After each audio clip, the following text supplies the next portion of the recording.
ఏంది వీళ్ళని అన్నది ఆవేదన, చూసుకుంటే క్షమిస్తారేంది, ఇంకెన్నిసార్లు క్షమిస్తారన్నది నా బాధ.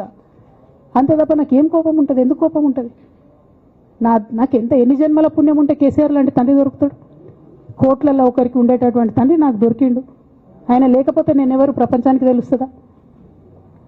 నాకెందుకు అవసరం ఉంటుంది? నాకేం కోపం ఉంటుంది కేసీఆర్ గారి మీద? నాకు బీఆర్ఎస్ పార్టీ మీద ఎందుకు కోపం ఉంటుంది? నాకు 27 సంవత్సరాలు ఉన్నప్పుడు నేను నా కొడుకుని చిన్న పిల్లగాన్ని పసిగుడ్డుని ఎత్తుకొని ఇక్కడికి వస్తే ఆ రోజు నుంచి ఈ రోజు వరకు నేను రోడ్డు మీదనే ఉన్నా, ఉద్యమాలే చేస్తున్నా, పోరాటాలే చేస్తున్నా, తెలంగాణ ప్రజల కోసం పనిచేస్తున్నా. 2014 నుంచి అధికారంలో ఉన్నప్పుడు కూడా నా ఇంటి దర్వాజాలు ఎప్పుడు తెలిసే ఉన్నాయి. ఇక్కడున్న మీడియా మిత్రులందరికీ తెలుసు. అధికారంలో ఉన్నా లేకున్నా నేను గిట్లనే ఉన్నా. అధికారంలో ఉన్నప్పుడు నన్ను ఏమి సాగనీయకుండా నన్ను ప్రతిపక్ష ఎమ్మెల్యేని చూసినట్టు, ప్రతిపక్ష ఎంపీని చూసినట్టు చూసినా నేను ఇట్లనే ఉన్నా, ఓపెన్ మైండ్తోనే ఉన్నా. నేను కోరేది ఒకటే, కేసీఆర్ గారి ఆరోగ్యాన్ని కాపాడండి రామన్న, పార్టీని కాపాడండి, పార్టీలో ఉన్న కార్యకర్తల్ని కాపాడండి, అందరు బాగుండేలాగా ప్రజా సమస్యలు తీసుకోండి. నాకు అంతకుమించి కావాల్సింది ఏం లేదు.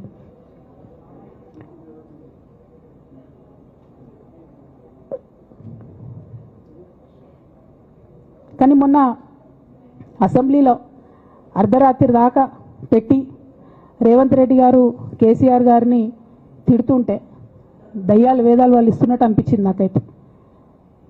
దానికి ఈయన హీరోలాగా ఎదుర్కొన్నాడు, ఈయన 6 అడుగుల బుల్లెట్ అని పార్టీ అంతా ట్వీట్ చేస్తే, మరి 6 అడుగుల బుల్లెట్ ఎవరికి గాయం చేస్తుంది? ఎండ్ ఆఫ్ ద డే ఇవాళ అయితే నన్ను గాయపరిచింది, రేపు రామన్నను గాయపరుస్తారో కేసీఆర్ని గాయపరుస్తారో.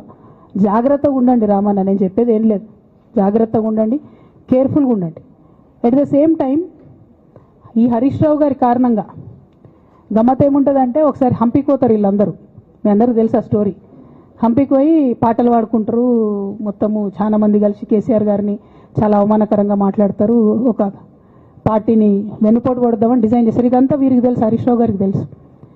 నేను ఆ రోజు సాక్ష్యం ఉన్న హరీష్ అన్న వచ్చి లిటరల్లీ రామన్న చేతులు పట్టుకొని, అరే మామయ్యకి ఎప్పుడు సింక్ ఆర్ సేల్, నేను మామయ్యతోనే ఉంటా అని చెప్పి అక్కడ మాట్లాడుకున్న వాళ్ళందరినీ పెద్దసారి దగ్గర అవుట్ చేసిండి. ఆ తర్వాత పర్యవసానంలో ఈటల రాజేంద్ర అన్న బయటికి వెళ్ళడం. ఈ మహానుభావుడు వల్ల జగ్గారెడ్డి దగ్గర నుంచి మొదలు పెడితే, చెరుకు శ్రీనివాసరెడ్డి ముత్యంరెడ్డి అన్న కొడుకు దగ్గర నుంచి మొదలు పెడితే, రఘునందన్ రావు గారు, మైనంపల్లి గారు, విజయశాంతి గారు, విజయరామారావు గారు, ఆయన పాత పెద్ద ఆయన ఉండే ఈటల రాజేందర్ గారు, వీళ్ళందరూ పార్టీలోకి వెళ్ళి పోయినారు కదా, పోలేదా? ఇవన్నీ హరీష్ అన్న చేసినాయి కాదా? ఆనాడు దుబ్బాక ఉప ఎన్నిక ఎందుకు ఓడిపోయినాం? దుబ్బాక ప్రజలకు ఇప్పటికి కూడా గుర్తుంటుంది. వాళ్ళందరూ ఒకటే మాట చెప్తారు, ఈయన సిద్దిపేటకు తప్ప రూపాయి రానియాడు దుబ్బాకకు, ఈయన వచ్చి ప్రచారం చేసిండు కాబట్టి మేము ఓటేయాలని ఓపెన్గా చెప్పారు ఆనాడు ఎన్నికలలో. దానికి ఏం రాపించుకుంటాడు ఈయన పేపర్లల్లో? ఒంటరి పోరాటం చేసి ఓడిన హరీష్ రావు. అసలు ఓడిపోయింది మీ వల్ల కదా. మీరు మీడియా మేనేజ్మెంట్లో సూపర్, అలా డౌట్ ఏం లేదు. రామన్న యూట్యూబ్లు మేనేజ్ చేసి, నా మెయిన్ స్ట్రీమ్ మీడియా మేనేజ్ చేస్తాడు, అంతే, అంతకుమించి వేరే ఏం లేదు. నేను రామన్నని రిక్వెస్ట్ చేస్తున్నా, అన్న మీరు కూడా ఆ స్కిల్ నేర్చుకోండి అన్న. అట్లనే ఈటల రాజేందర్ గారు ఉప ఎన్నిక దగ్గరుండి హరీష్ అన్న గెలిపిలేదా అండి ఈటల రాజేందర్ని? ఆనాడు పీసీసీ అధ్యక్షుడిగా ఉండి రేవంత్ రెడ్డి గారు ఏమంటారు, కాంగ్రెస్ పార్టీ ఓడిపోతుంది ఇడా అని చెప్పి ఆయన ముందే డిక్లేర్ చేసిండు, ముందే చేతులు ఎత్తేసిండు. హరీష్ అన్న ఆడ పోయి కూర్చొని మరి ఈటల రాజేందర్ అన్నని గెలిపించొచ్చిండు. ఈ బంధం రేవంత్ రెడ్డి గారిది హరీష్ రావు గారిది అప్పటి నుంచి కొనసాగుతుంది, కొత్త బంధం ఏం కాదు ఇది. నేను కేసీఆర్ గారిని పెద్దల్ని రిక్వెస్ట్ చేసేది ఒకటే, ఈయన చేస్తున్న నక్కజిత్తుల్ని దయచేసి గమనించండి. ఇవాళ నేను బయటకు పోతా కావచ్చు, నాదేముంది, ఉద్యమంలోకి వెళ్ళి వచ్చినా మళ్ళీ ఉద్యమంలోకే పోతా, నాకు భయం ఏముంటుంది, నాకు ఎన్నడూ పదవుల మీద ఆశ లేదు.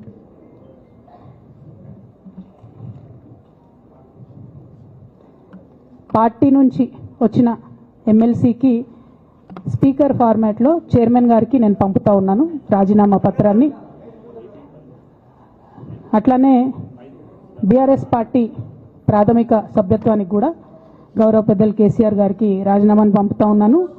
దీన్ని మన రావుల చంద్రశేఖర్ రెడ్డి గారికి తెలంగాణ భవన్కి వారికి నేను పంపుతా ఉన్నాను. ఎందుకు ఇవి ఇప్పుడే చూపించినా అంటే,